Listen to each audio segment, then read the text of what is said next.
Ketua Dewan Pengawas LPP TVRI Nasional Rabu siang melakukan kunjungan kerja ke LPP TVRI Papua Barat.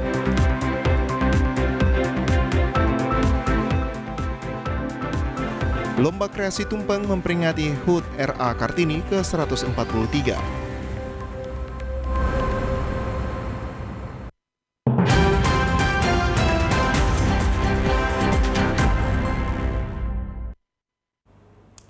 Salam jumpa pemirsa, senang sekali saya Maria Talimbekas dapat kembali menjumpai Anda dalam program Berita Papua Barat hari ini. Sejumlah informasi di Papua Barat akan kami hadirkan untuk Anda. Inilah berita selengkapnya. Pemirsa, Ketua Dewan Pengawas LPP TVRI Rabu siang melakukan kunjungan kerja ke LPP TVRI Papua Barat. Dalam kunjungan Ketua Dewas melakukan audiens bersama pimpinan dan karyawan TVRI Papua Barat. Kunjungan kerja Dewan Pengawas LPP TVRI Nasional di LPP TVRI Stasiun Papua Barat bertujuan untuk mengetahui hasil kinerja TVRI Papua Barat. Ketua Dewan Pengawas LPP TVRI Nasional Tri Hasdiatmoko yang didampingi anggota Dewan Pengawas Kabul Budiono mendengar langsung berbagai masukan serta saran yang disampaikan oleh karyawan TVRI Papua Barat baik terkait operasional, fasilitas pendukung serta status kepegawaian. Tri Hasdiatmoko usai melakukan audiens bersama seluruh karyawan dan karyawati TVRI Papua Barat menyampaikan apresiasinya karena walaupun dengan penuh keterbatasan TVRI Papua Barat dapat aktif operasional hingga saat ini. Hari ini alhamdulillah Dewan Pengawas telah hadir dan disambut dengan baik oleh pimpinan TVRI Papua Barat beserta jajaran dan seluruh karyawan. Kami mengapresiasi atas sikap moral, sikap profesionalisme kawan-kawan di Papua Barat hingga tetap berproduksi melayani publik. Dan kami harapkan dalam kunjungan hari ini adalah kita bisa mendapatkan masukan-masukan yang lebih valid tentang perencanaan pengembangan, kesulitan dan masalahnya dan perencanaan ke depannya. Sehingga kami selaku pengemban amanah dalam undang-undang dan JP bisa memberikan arahan, memberikan rencana strategis maupun kebijakan dari kepala direksi untuk menjadikan Papua Barat ini menjadi kelas yang lebih baik lagi dan bisa melayani publik secara lebih optimal. Demikian. Selaku Ketua Dewan Pengawas LPP TVRI Nasional Tri Hasdiatmoko menyampaikan ada beberapa hal yang menjadi pekerjaan rumah bagi Dewan Pengawas untuk disampaikan kepada pimpinan. Secara umum yang menjadi hal yang penting yang harus dilakukan adalah bagaimana penggunaan dalam kerangka pengelolaan keuangannya, kemudian juga sumber daya manusianya, termasuk kompetensi, dan yang tidak kalah penting adalah peralatan. Dan kami juga akan mendorong bagaimana tingkat hubungan yang lebih baik supaya hubungan yang lebih baik dari pihak maupun aparat sekitar. Pada kunjungan kerja di LPP TVRI Stasiun Papua Barat, Dewan Pengawas juga memberi apresiasi kepada LPP TVRI Stasiun Papua Barat karena di tahun 2021 lalu memberikan pendapatan bagi TVRI Nasional yang sangat memuaskan. Arina Irianan, TVRI Papua Barat melaporkan. Oke, 3, 2... Pemirsa, berikut ini beberapa capaian dan juga keberhasilan yang sudah dilaksanakan pemerintah Provinsi Papua Barat pada kinerja otonomi khusus dari tahun 2017 hingga tahun 2022 pada bidang pendidikan, kesehatan, ekonomi, infrastruktur, dan juga penanganan COVID-19. Hal tersebut disampaikan Nathaniel Mandacan, Sekretaris Daerah Provinsi Papua Barat, pada pembukaan Musrembang Otonomi Khusus yang mengatakan bahwa otonomi khusus di Provinsi Papua Barat sejak periode 2017 hingga 2022 dapat tercapai. Beberapa hal yang sudah dicapai antara lain, pada periode 2017-2022 telah menghasilkan berbagai perdasus, sesuai amanat Undang-Undang Otsus Nomor 21 Tahun 2021 dan Undang-Undang Otsus Nomor 35 Tahun 2008. Antara lain Perdasus Nomor 2 Tahun 2019 tentang pedoman penerimaan dan pembagian dana Otsus Provinsi dan Kabupaten Kota, Perdasus Nomor 3 Tahun 2019 tentang DBH Migas, Perdasus Nomor 10 tentang Provinsi Konservasi, Perdasus tentang Wilayah Adat, Perdasus tentang Pengusaha OAP, demikian pula dengan beberapa perdasi. Di bidang pendidikan dan kesehatan, sudah membiayai beasiswa pendidikan khusus program afirmasi di berbagai tingkat perguruan tinggi, dalam negeri dan luar negeri, termasuk membiayai Fakultas Kedokteran Unipa, membiayai pengobatan rujukan dan berbagai program kesehatan lainnya termasuk BPJS. Tentu dengan target upaya peningkatan angka harapan hidup, termasuk bantuan COVID-19 dengan refocusing anggarannya sehingga terjadi penurunan penderita COVID-19 di Papua Barat. Pendidikan, kita sudah membiayai beasiswa pendidikan khusus program afirmasi di berbagai tingkat perguruan tinggi dalam negeri dan luar negeri, terutama membiayai Fakultas Kedokteran Universitas Papua di Sorong. Dari sisi kesehatan, kita sudah membiayai pengobatan rujukan dan berbagai program kesehatan lainnya, termasuk BPJS, tentu dengan target upaya peningkatan angka harapan hidup, termasuk bantuan COVID-19 dengan refocusing anggarannya, sehingga kita patut bersyukur terjadi penurunan penderita COVID-19 di Papua Barat. Di bidang ekonomi dalam upaya peningkatan pendapatan per kapita, yakni penerimaan anak-anak asli Papua sebagai polisi melalui program Polisi Noken dan demikian pula 1.000 tentara, serta pengangkatan kader kampung melalui program Prospek Otsus. Demikian pula melalui berbagai program kegiatan strategis yang tersebar di berbagai OPD terkait, program bantuan tangan kasih dan bantuan hibah dan bantuan sosial. Pendapatan per kapita, kita telah mengangkat anak-anak kita sebagai polisi melalui program Polisi Noken dan demikian pula 1.000 Tentara Nasional Indonesia.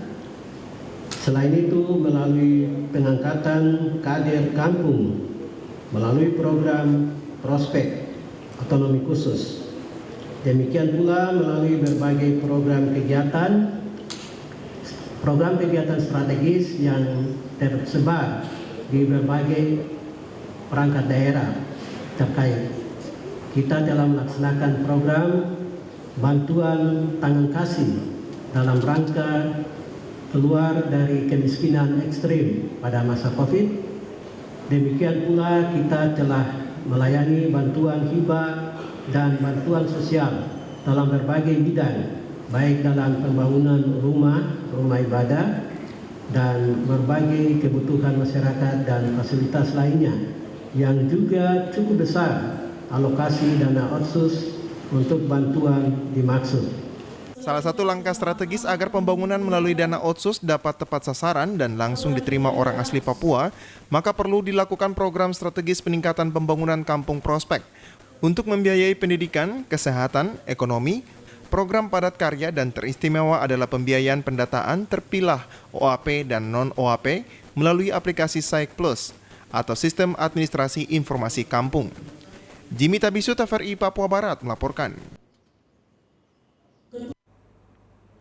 Pemirsa, PT Pos Manokwari mulai menyalurkan bantuan sosial tunai atau BST dari Kementerian Sosial kepada 18.818 keluarga penerima manfaat yang ada di 5 kabupaten di wilayah Manokwari Raya.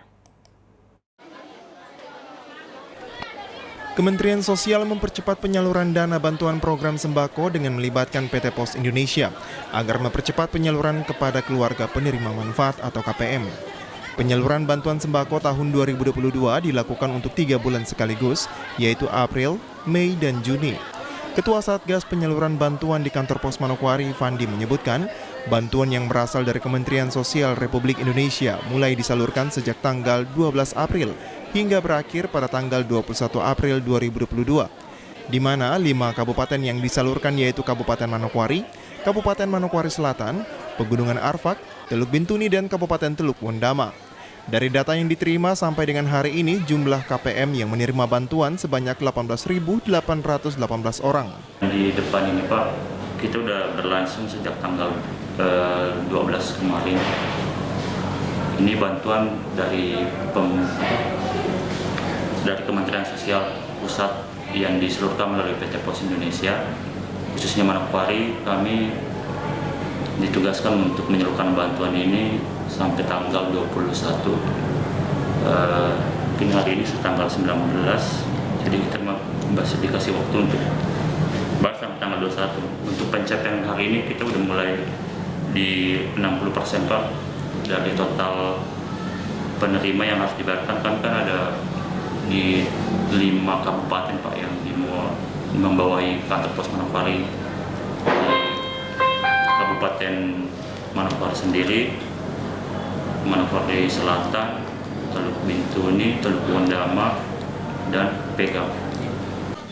Keluarga penerima manfaat yang mendapatkan bantuan sembako dari pemerintah sebanyak Rp900.000, di mana sembako setiap 1 bulannya yang diberikan pemerintah senilai Rp200.000 yang dibayarkan setiap 3 bulan sekali sebesar Rp600.000 dan ditambah dengan bantuan minyak goreng Rp300.000 sehingga total yang diterima oleh masyarakat sebanyak Rp900.000. Namanya bantuan program sembako Pak. Itu penerima mendapatkan Rp900.000 per orang. Itu termasuk untuk sembako setiap 1 bulannya dapat 200, jadi totalnya 600. Dan ada tambahan bantuan minyak goreng selama 3 bulan, jadi dapatnya 900. Karena ini sebelumnya dapatnya 600, sekarang dapatnya 900 karena ada tambahan minyak goreng. Ini dibayarkan dari April, Mei, Juni selama 3 bulan. Sementara itu, salah satu masyarakat yang menerima bantuan program sembako dari pemerintah, Arongger merasa senang dengan adanya bantuan tunai yang diberikan langsung bagi masyarakat yang berada di bawah. Karena selain meringankan perekonomian di dalam keluarga mereka, bantuan tunai diharapkan bisa meringankan beban keluarga di saat pandemi COVID-19 yang masih berlanjut.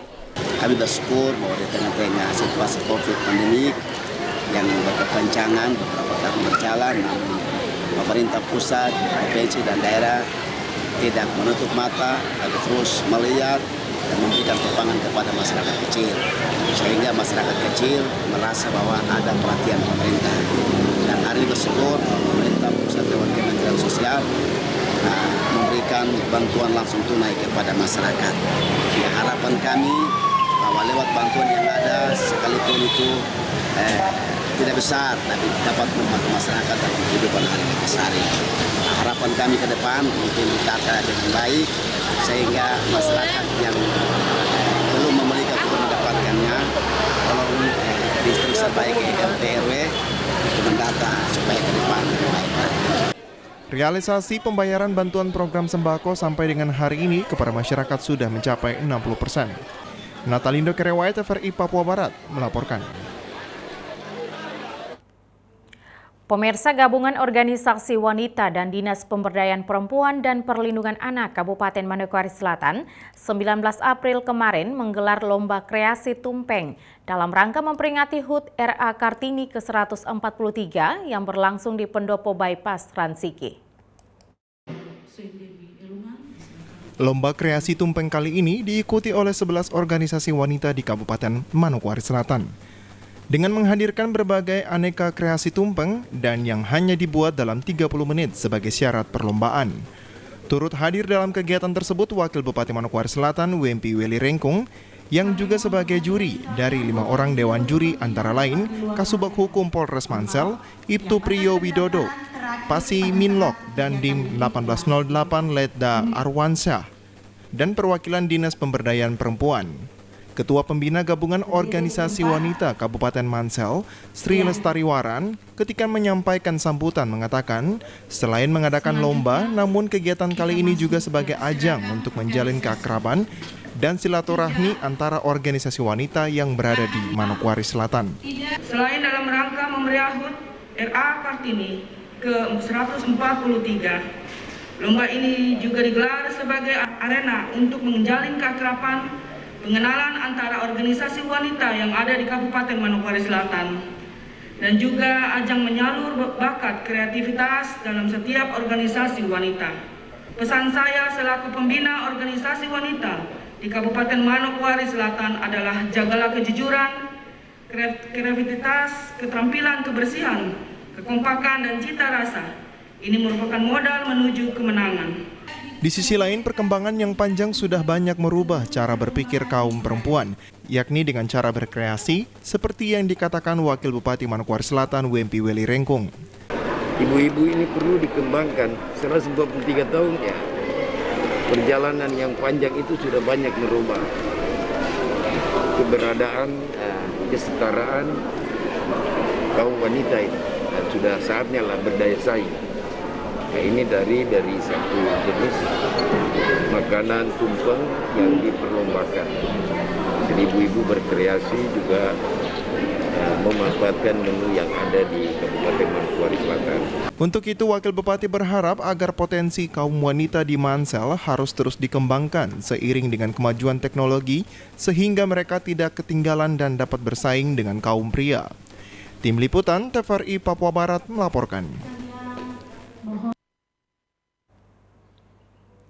Pemirsa, Humas Polda Papua Barat menggelar buka puasa bersama dengan para insan pers di Papua Barat untuk menjaga silaturahmi yang selama ini sudah berjalan dengan baik.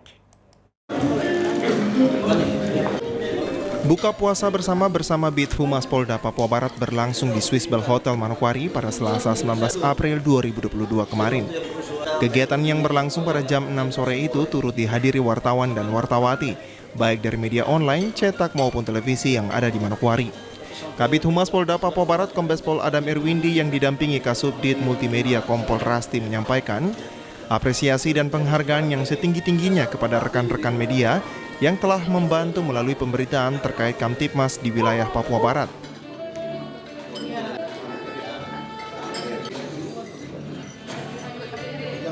Melalui media, Kabid Humas berpesan kepada masyarakat agar senantiasa ikut menjaga kenyamanan dan ketertiban di tengah suasana bulan suci Ramadan.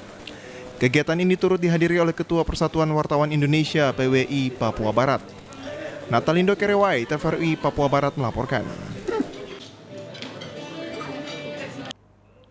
Pemirsa, informasi tadi sekaligus menutup jumpa kita dalam program Berita Papua Barat hari ini.